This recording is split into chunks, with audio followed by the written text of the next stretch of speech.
Tom's Engaging HR podcast, where we're amplifying, humanizing, and engaging leaders who are making work better for employees every day. Thanks for joining us for a fun and engaging conversation. Let's go. Hey everybody, we are back to Tom's Engaging HR. Pretty excited. I've been on a good little run here of recording episodes here, so it's fun to pack them together, keep the energy going. You might even hear it in my voice. I'm pretty excited for today. Rachel Kitty Cupples is my guest today. We've been talking or tweeting or Xing or whatever you call it in the HR community for a couple years now. So just another one of those fantastic conversations that the HR community has brought. And I'm really looking forward to getting in, having a full, long, deep discussion with Rachel today. So let's get you her bio and then get her up to the mic. So Rachel is a talent strategist and full cycle recruitment program manager, recruitment team trainer, one-on-one recruiter coach, blogger, and public speaker. She is unapologetically obsessed with creating world-class candidate and hiring team experiences.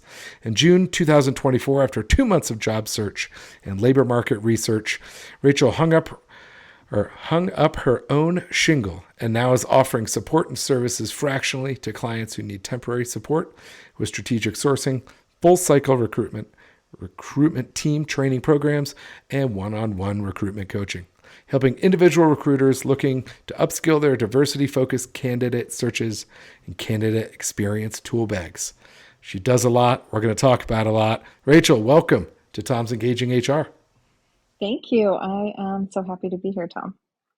As you know from listening, I am a huge advocate, ally, just lover of all things recruiter. So I tend to get a little more excited for these conversations. Well, I love being a recruiter, so it sounds like a great match. All right, that's a good start so far. Hopefully you don't hear the thunder as we're recording this. It is absolutely coming down here in Denver, Colorado. And you're in Washington State. That's probably not something too foreign from where you're at. No, I just looked out the window. I'm in the Seattle area, and I cannot see any blue sky, only dark clouds. But it's not raining. So I was in and out of Seattle for a bit, and yes, it does rain, and it has all that stereotypy stuff going on out there. But yeah. I feel like people don't talk that it usually does pop out and you get a little jump of sun, at least in the spring and fall. You get a bunch of the rain, but the sun sneaks out a little bit more here and there than I think people give credit to. It does. And sometimes it's raining and sunshiny at the same time. So, as a Washingtonian, I happen to love weather. And I don't know, I love having all the seasons here, much like in Colorado. Yeah, we get all of them. There's two that are really short, spring and fall. Yeah. But we do get them. I mean, it's a couple weeks, but I still get that crispness or that everything just bloomed this week thing in the spring, and it's not too hot. We get thunderstorms. And so I love weather too. And I think we're both in pretty great locations for weather loving folks.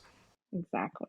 Now, if you want a straight forecast, Denver's not the place to be. I don't know. You Neither get a lot is of weather there. But okay, that was going to be my question. Do they have any clue what's going to happen there? Oh, it's changing. The 10-day forecast is always fun, but it's mostly fun, I think, for me, because take bets on it with, is it really going to be 90 on Wednesday?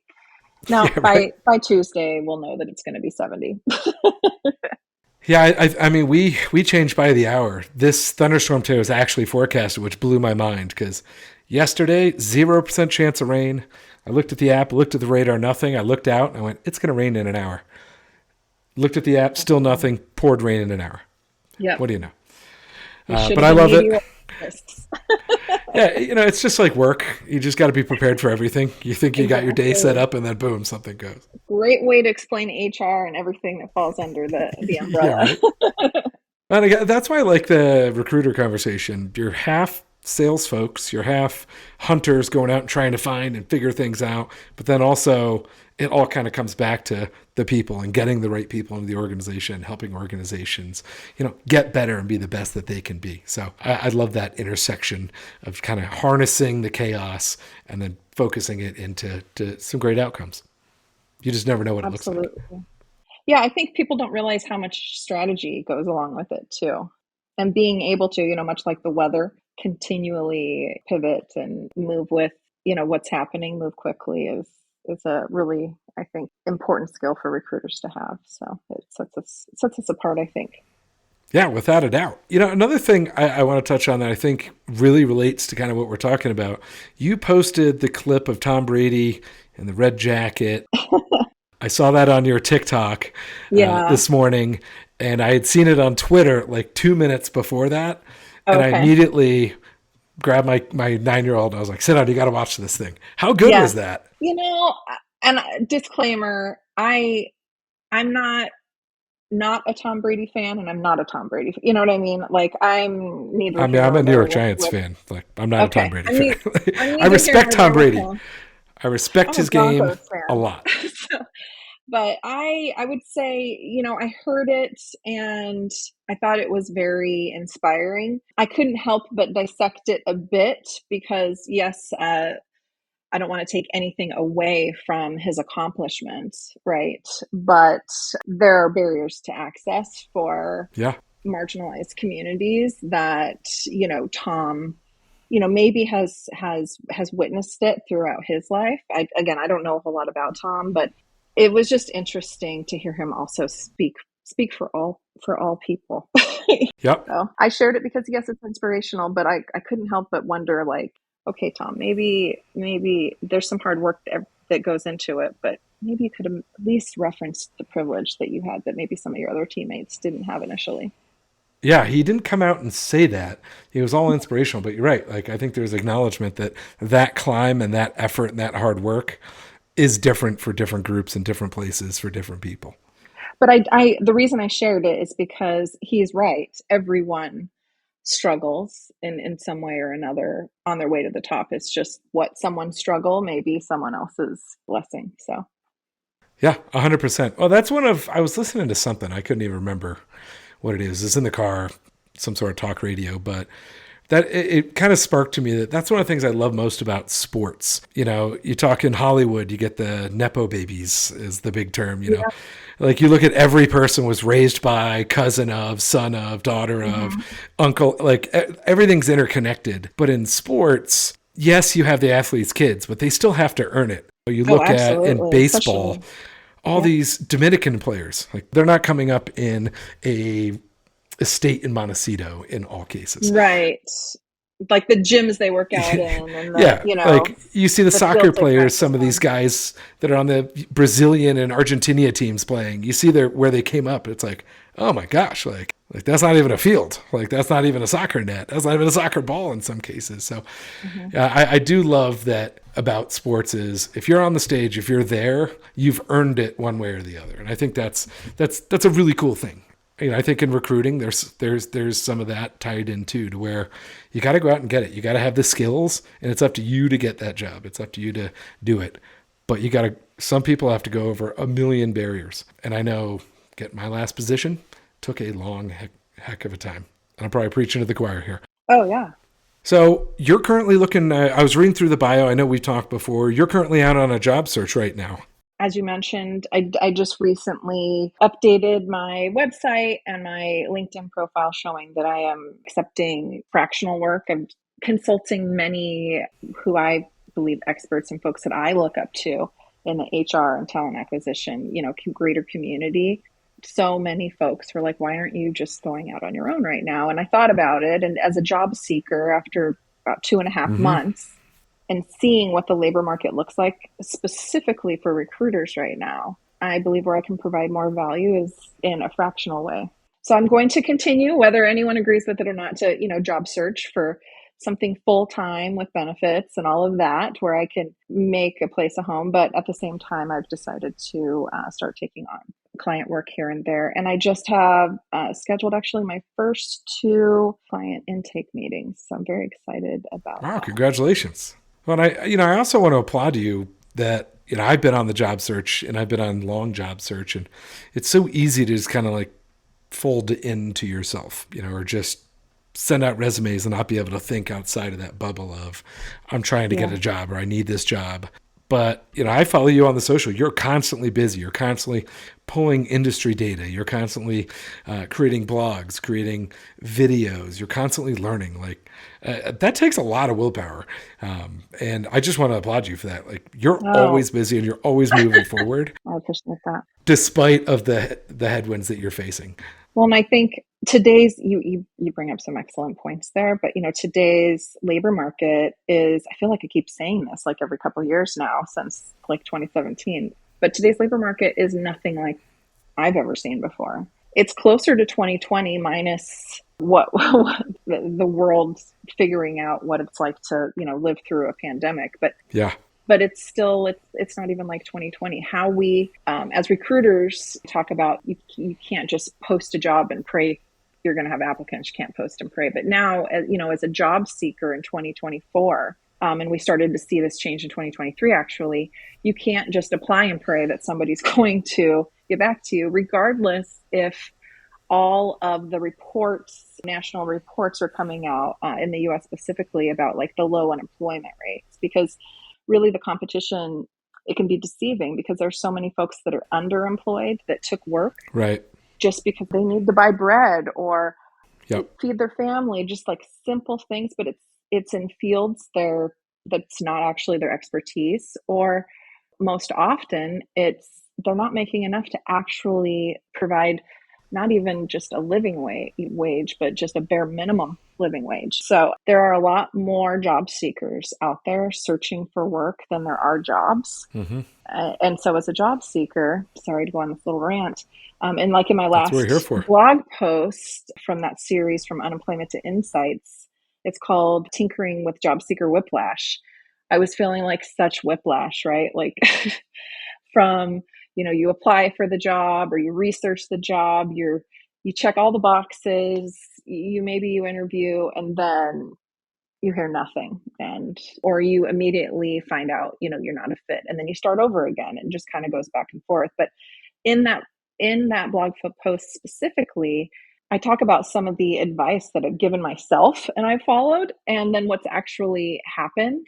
And at the end of the day, ended that blog post with, there is no one way in the 2024 labor market to find a job, but just applying will not land anyone a role. It's just not how it is, because recruiters and companies, even without recruiters, who may, I've seen a lot more like just email, small startup, just email us your resume type stuff. They're not just getting hundreds, they're getting thousands of applicants.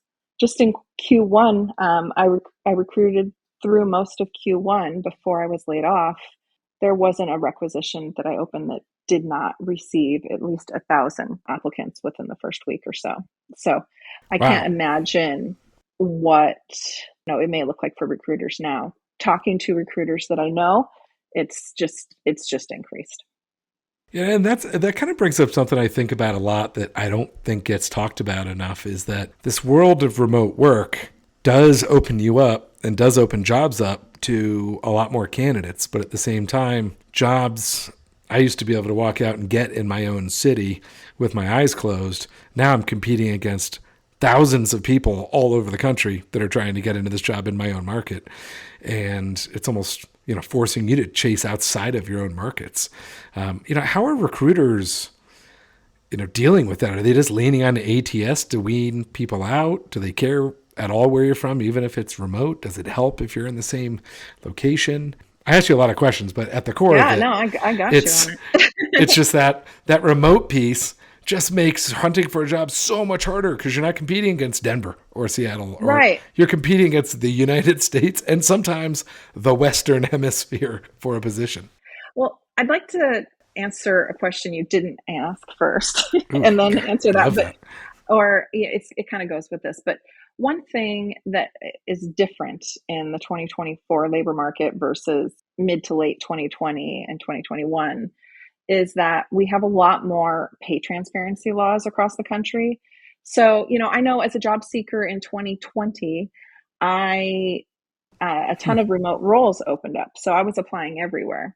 But now today, I'm seeing disclaimers, and it's always at the bottom of a job post. employers and recruiters, stop doing that. If you're only hiring in certain states, put it at the top. You know? Yeah. But find, oh, well, this applies for the whole US except California, Washington, Colorado, Connecticut, and it's typically, if you go through the list, and actually in that last blog post, I did post a link to all the states as of June that have pay transparency laws, which require employers to post a pay range, but they're getting around it in other states by just excluding states that have those laws. But to get to your is that why is that one of the reasons they might be excluding certain states, is that to avoid pay transparency? It's a hill I'm going to die on. I can't, I know there's a lot of reasons that could be. I can't speak for everyone, but I believe that is a huge reason. Is it the only reason? Probably not. But I believe it's a huge reason. It's not a coincidence that the list consists of every state with pay transparency laws. As you were starting to talk about it, it's funny, my brain went to, I actually love when they disclose different pay in different locations on that, because it means they're at least disclosing pay. Where, I feel like there was a decade of just like, tell us what we should pay you, and you'll either never hear from us again, or you're going to give us a lower number than you want to, and you might hear from us, which I thought was just absolutely asinine, while they're trying to say like, oh, we want to be a team and hire the best people. It's like, well, it's not a level. This isn't a level back and forth conversation. It's me versus the company at that point. Well, and I will say, when I was in my last role, when I was recruiting, we hired in 9 U.S. states, right? And it didn't have anything to do with pay transparency. Well, so when I'm saying that, just to clarify, what I'm saying is, when it happens to be a list of all the states that happen to have that law, it's the one thing they have in common. It's really hard for me not to, to deduce down to it having something to do with pay transparency. But as a recruiter, in today's labor market, getting thousands of applicants, or we'll just say, hundreds, and with expectations to fill roles quickly, and it's different organization to organization. In a market like this, where it's looked to be employer-led, however, the reason it's employer-led is because there's 2-3 times the amount of job seekers as there are actual jobs.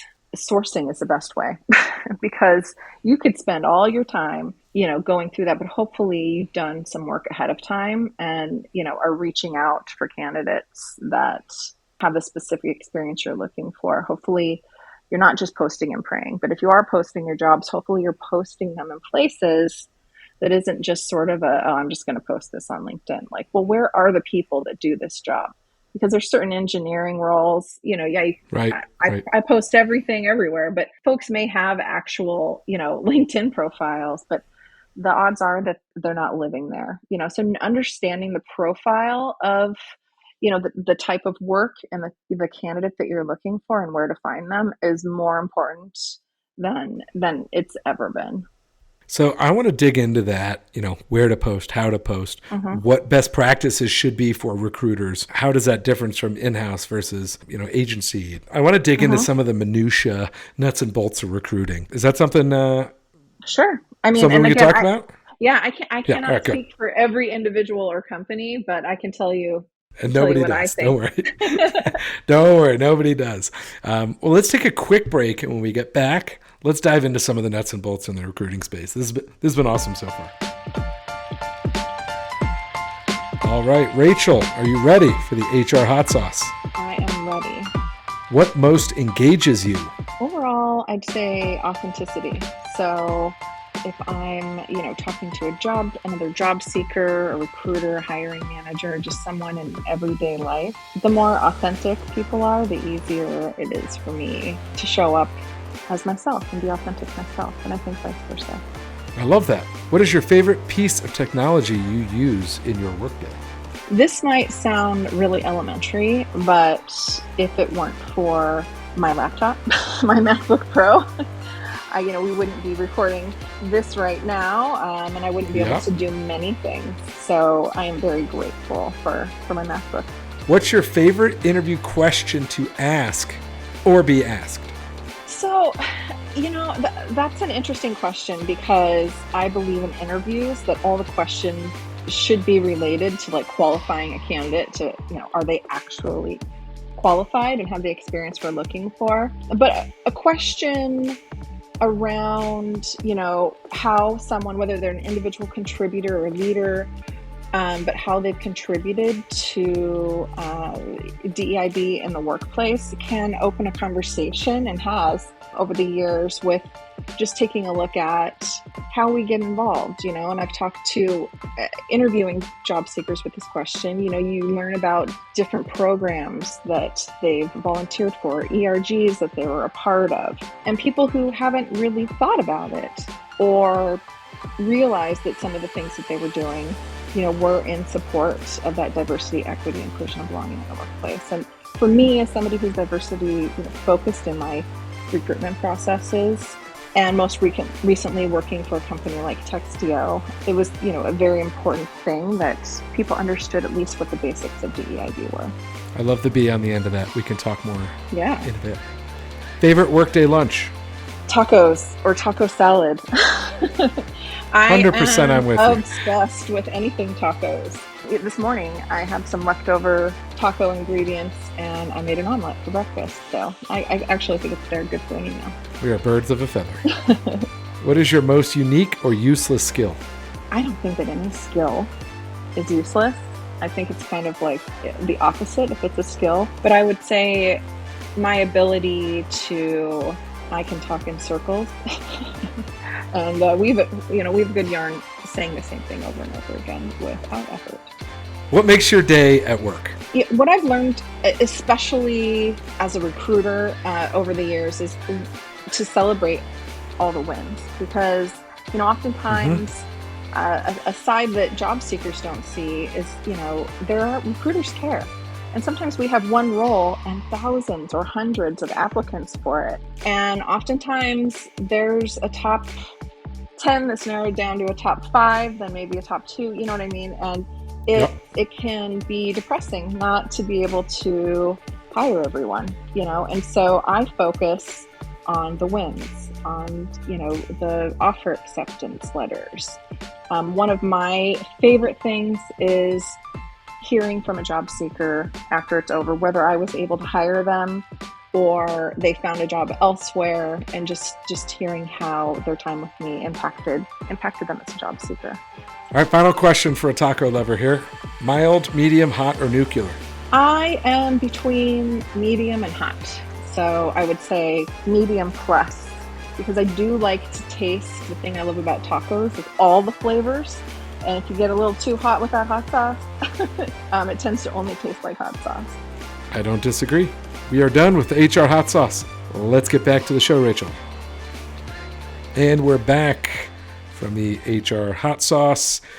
Rachel and I we've been on a tear. It's just been a great flowing conversation talking about the state of recruiting today. Unfortunately, some of the headwinds that people are facing today. We're going to have a link to the blog she wrote at recruitingshewrote.com. We're going to have that link in the show notes. There's a ton of good stuff. I could literally just do an entire show off of your last blog. I mean, this thing is chock full of talking points. So I want to make sure everyone shares it. And it's honestly a great rider to this conversation. Well, I'm glad you enjoyed it. So as we move on, let's talk about, I always like to, anytime I talk to a recruiter, get there, what's what in recruiting one-on-one. Because I still think somehow in this day and age, everybody thinks a recruiter is like just a singular thing, that there's no difference between different types of recruiters or talent acquisition or in-house. Can you break down the different types of recruiters, different types of strategies one company might employ and or as a job seeker you might run into, and some of the best ways to engage on either side with those different recruiting type of roles? Sure. And I'm going to try and make this as direct and brief as possible, because it's really not that complicated unless you just don't have awareness or experience with it, and people don't know what they don't know. So, my experience, I started out my career in recruitment in staffing. So I was supporting multiple 50 to 100 clients, right, for their temporary staffing needs, their temp to hire, and their direct placement hiring needs. And oftentimes a staffing agency will focus or have areas that they focus. Maybe it's general labor, light industrial, thinking like distribution type roles, things like that. Maybe it's technical, maybe it's administrative. Some agencies are executive only or focused on marketing or finance, and you name it. There's many boutique agencies that focus on many different things. Laura Mazzullo, who we both know, from She's our great. time on Twitter or X, she has an agency and she focuses on, working specifically with folks in HR. So there's all different types of agency recruiters. But I think candidates sometimes don't realize that there may be a recruiting team and several clients looking for similar positions that they're trying to fill for. So they may get thrown off in an initial screening call or reach out from a staffing pro that doesn't explain exactly who they are and what they're doing, up front. Mm-hmm.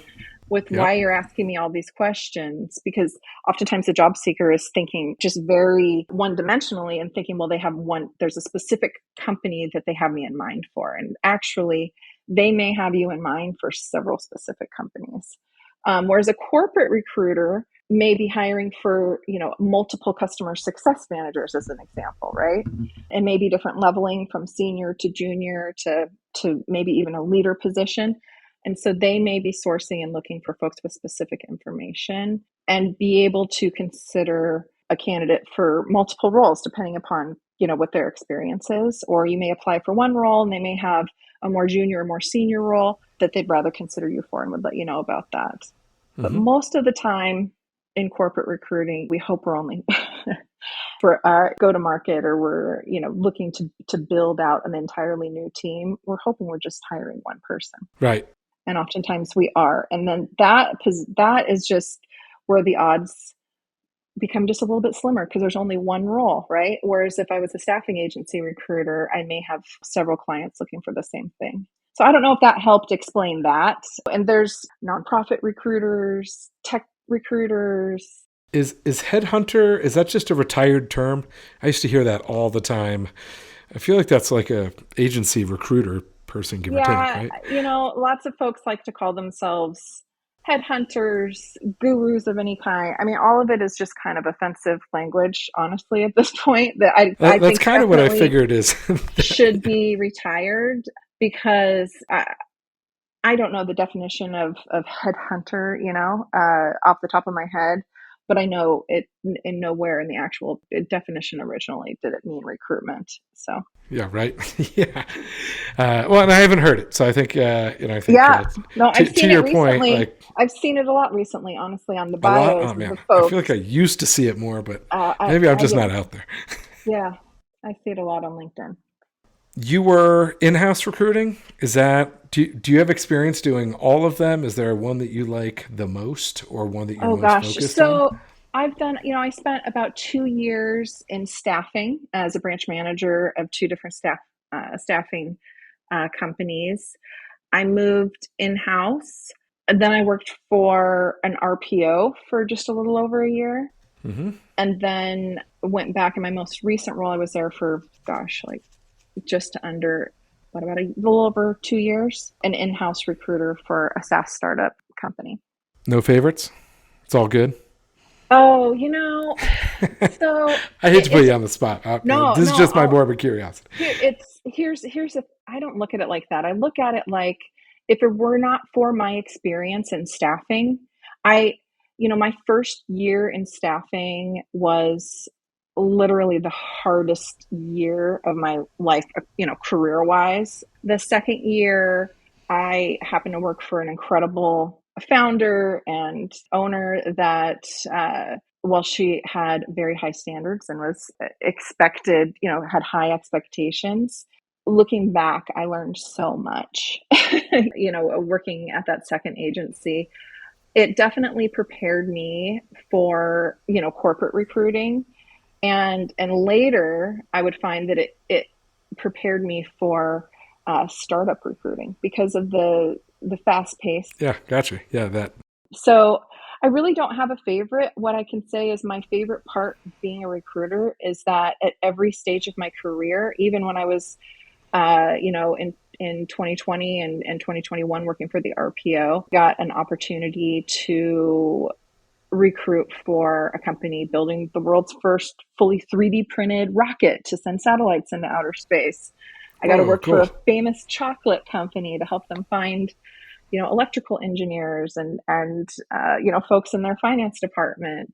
I've been able to learn along the way at every stage. I will say my time at my most recent role was probably, today would be the favorite time, but I would dare to say in 5-10 years from now, that will be a fond time, but there'll be other times as well. So I just enjoy each stage Yeah, I and love that each outlook. time because I'm a lifelong learner. So I do better learning as I go, and I've just been really fortunate to be in roles where there's an opportunity to do things I've never done before.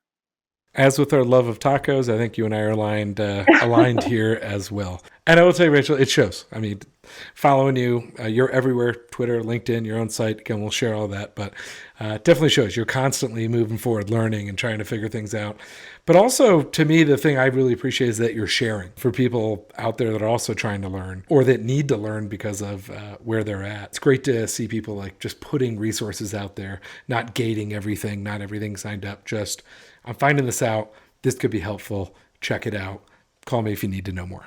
I do appreciate that. Well, thank you. I'm not the only one. There's some great folks that follow under the entire HR umbrella that are doing the same. I found community in the HR community across social media, as well as the neurodivergent community. And I feel like that for recruiters or just all job seekers in general, right, that are neurodivergent, there's not enough voices out there talking about our experiences as well. So I'm hoping that's why I'm doing it. Yeah, and if there's more resources, we can also share those Yeah. share those in the show notes as well. Try to make it a full podcast plus. Yeah. Hey, check out these That'd be resources. I want to get back to Sure. another topic we were on too. Is just we're kind of getting into just the volume of applications we're seeing. And I feel like organizations, you either get the immediate no, which an ATS system went through it and just went, nope, he didn't say some trigger words enough, or she didn't say, or they didn't say X, Y, or Z, and boom, within like an hour and a half, it's like, whoa, what the heck? And you can see there's like tons of applicants, or it goes into the void. I feel like that sweet spot of how long it takes to go and review and get back to a candidate, I feel like that sweet spot just doesn't hit anymore. And I was really thinking about that, again, from the blog, but I saw it on Twitter first. Our buddy Jeffrey Shapiro, he had posted, urgent opportunity, looking for someone who can start immediately. Interview process is 5 rounds, a take-home skills assessment, live presentation, 5 weeks to complete the process. I just feel like companies are just throwing stuff out there, or they're just leaning on ATS. I mean, what are you seeing out there? Like, what if you're building out the world? Like, what's the way it probably should work? I love this question. I love the how should it work part of it, because Yeah. we could dissect how it's happening all around. And that's why I included Jeff's. I reached out to him. I'm like, I didn't want to just take a screenshot of it and throw it on my blog, but I'm like, can I please include this? Because I had just recently talked about, actually, when I was in that For Recruiters by Recruiters conference a few weeks ago, talked about a really cool thing that I saw on LinkedIn for a job post was that the recruiter made the post, but then at the bottom, a very basic, to the point, this is what to expect if you begin the interview process or the screening process with us, beyond submitting your application. And it was to the point, it was direct, it showed, I can't remember now, I think it was 4, maybe 5 stages. There weren't any presentations or requests to work for free ahead of time, but it was just, for me as a job seeker and as a recruiter, it was refreshing and something that as a recruiter, I've never done before, and I hope that I'll have the opportunity to be able to provide that type of information. But from Jeff's point of view, he was taking that on top of, there are so many job posts that are out there that are so contradictory to it, just its individual job post self. And I think, a lot of this has to do with just a lack of expertise or support in writing job posts. And as a recruiter, again, if I'm going to just make some assumptions, there's a high likelihood that either the recruiter or the recruiter and the hiring manager, hiring team, are not on the same page or do not have a true understanding of what they're looking for or an understanding of how the job market works. So, recruiters more and more, if there was ever a time, now recruiters need to be positioning themselves in places of being more than, another Twitter social media call out. Jackie Clayton and I, used to talk about this all the time, but like, it's not a deli counter. You don't get to order whatever you want and get it how you want it, or, whatever. Like, we need to be strategic advisors and really understand the businesses that we're supporting and filling the roles for, and that starts with a really great kickoff meeting, call it whatever you want to call it, but just a meeting understanding whether you filled this role 100 times in the past or not, but always meeting before you post a new role. Because whether an organization has the hiring manager write the job post, the recruiter, or somebody's writing it, but when there's a disconnect, it just lets me know there's a huge disconnect internally. So I know I went on a little circle there, but hopefully I answered at least part of your question. I mean, when I was looking, I judged the entire company off the job posting. How concise is it? Do they tell me what the process is? Are they giving me a pay range? Are they talking about their culture? Are they talking about exactly what the job would entail? Are they talking about exactly what skills they're looking for as you have to have these or don't? I like, and I want to get your 2 cents on even if you don't think you're a fit for this position, or even if you think you're a great fit and your skills aren't an exact match, we encourage you to apply. What do you think of that statement? I think that statement is misleading to job seekers because there's so much Makes me think they're going to look at me, even if I don't have the top resume. But it also makes me think that if I meet all of the 10, if I'm a 10 out of 10 on requirements, that it really doesn't have to do with my skill set. Like, let's just say it's, Tom and Rachel's resumes, right? And it may be bias in their hiring practices and their decision making. I can see where you're coming from. Like, yes, I want to learn. Well, then don't make it a required thing. A list of requirements needs to be a list of what's literally required. One thing that I implemented in my last role that was very successful for something like that, and I would direct candidates to, was a general application. And I did spend time as a recruiter. Luckily, I had an applicant tracking system, an ATS with a built-in CRM. Shout out to Greenhouse, where I could have those applications dump into, and then as I reviewed them, move them into the appropriate bucket. So when it came time, let's say I get several folks for accounting or marketing or UX UI, you name it. When it was time to hire, I could go there next, right? Before I publish anywhere, those were the folks that I would reach out to first. Yep. And so I think that's a better way, in a perfect world, to set it up. I also think that... Yeah, I love that. When, as a recruiter, and now as a job seeker, I can't help it because, I'm looking at the list of qualifications and requirements, and I'm wondering, because this is what I would ask if I was given a new role from a hiring manager, like, how do we measure this? And most recently, I think actually you're right. That blog post had a lot of nuggets in it. Like, how does one measure enthusiasm? I talked about how I love old school arcade video games and pinball. I am so enthusiastic about it, but I'm probably the worst at it.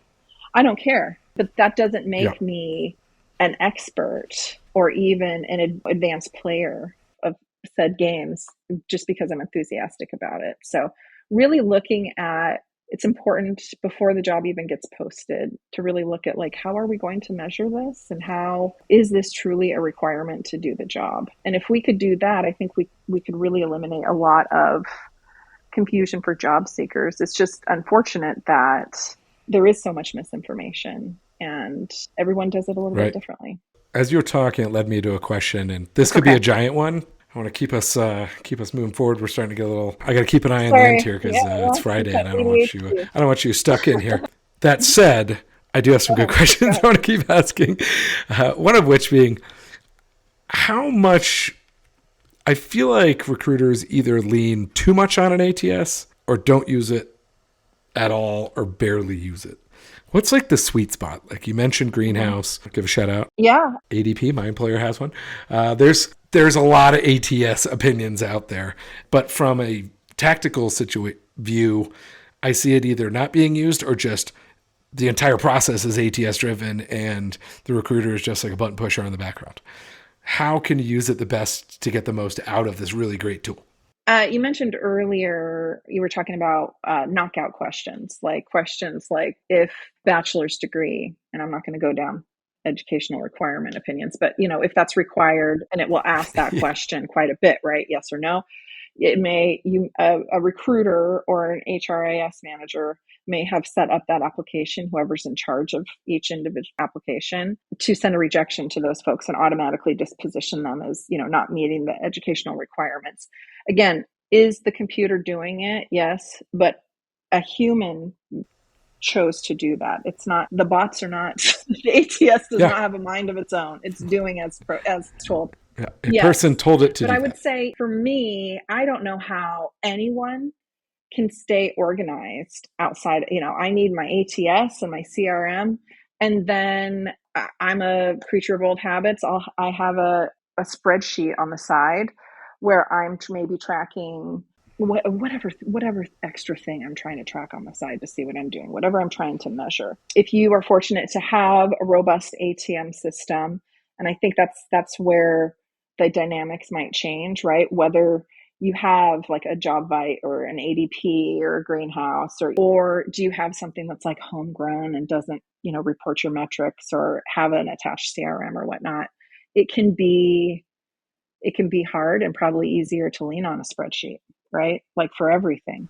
Yep. But I think for recruiters that are fortunate enough to have great, robust systems, they lean on it more. I think they can lean on it more, but that doesn't necessarily, again, I don't believe that means that they're trying to ghost folks. I think in today's labor market, there are recruiting teams, and now honestly, this fractional work that I'm, advertising that I'm doing, I'm seeing as there's more and more interest for it. I'm seeing organizations aren't looking to hire one or two full-time employees to recruit or source. They don't want to, with the uncertainty of the market in general, the labor market, it being an election year, all those sort of things come around. So they really need additional assistance so they're not ghosting folks, because it comes down to, if recruiters are really reviewing resumes and they're really sourcing, and there's thousands of applicants coming in, and oftentimes recruiters have anywhere from, I guess we could say 3, but 6 to maybe 30 requisitions on their desk. How do you get back to everybody in a timely manner? Yep. So if we're not going to adjust the expectations of each recruiter and hire full-time recruiters, then we need to be thinking about bringing in someone else for support during the times or influx, or maybe more technology. But the thing that technology cannot do is be a support system to us. But the thing that it cannot do is, and it's one of the things where I often get asked, because I'm obsessed with Wonder Woman, like, what's your superpower? And I believe it's meeting people where they are and, building from there. It's that human experience. Job search and hiring, no matter what anybody says, is an emotional experience. It really is. Like, someone is looking for work. Here. We're hiring somebody. You know what? That team that's been down for 3 weeks or 3 months or whatever it is, it's emotional for them too, because they're picking up the slack and they're short staffed. So as long as we keep the human experience in it, I think we're fine. Just right now we're experiencing, I think, I love that, as a community of job seekers, so much more ghosting. And I truly believe it has to do with the lack of support and training that recruiters have. I don't believe it's a lack of caring, because nobody stays in recruiting more than 2 or 3 years if they can't stand it. I don't know anybody that's ever stayed past that 2 or 3. I haven't talked to a lot of recruiters that don't seem like genuine people that care about. So, but at the end of the day, we're remembering recruiters are just one person as well. And they're responsible for thousands of opinions and perception, just everything that comes along with with each individual job seeker. So I love it when I see organizations and job poster. Oh my gosh, and everything else, right? And it's, and we're fighting against all the misinformation that is out there that's being peddled at job seekers too. So I'm sorry. I know you wanted to go short on that, but it's a convoluted I asked a question. That was well, no, it was convoluted. We could have gone way down the route. That was perfect. Like we could have done another 45 minutes just talking about the ATS and how people use it and what's too much. And I'm going to bite my tongue and I haven't asked about AI, mostly because I'm a little bit kind of tired of the AI conversation. It's here. It's being integrated. Some are doing it right. Some are doing it wrong. We get it. We'll see where it goes, but it's not going away. That's my 6 seconds of every AI conversation I've heard. Rachel, we brought it up earlier. Where can people find you for your independent coaching?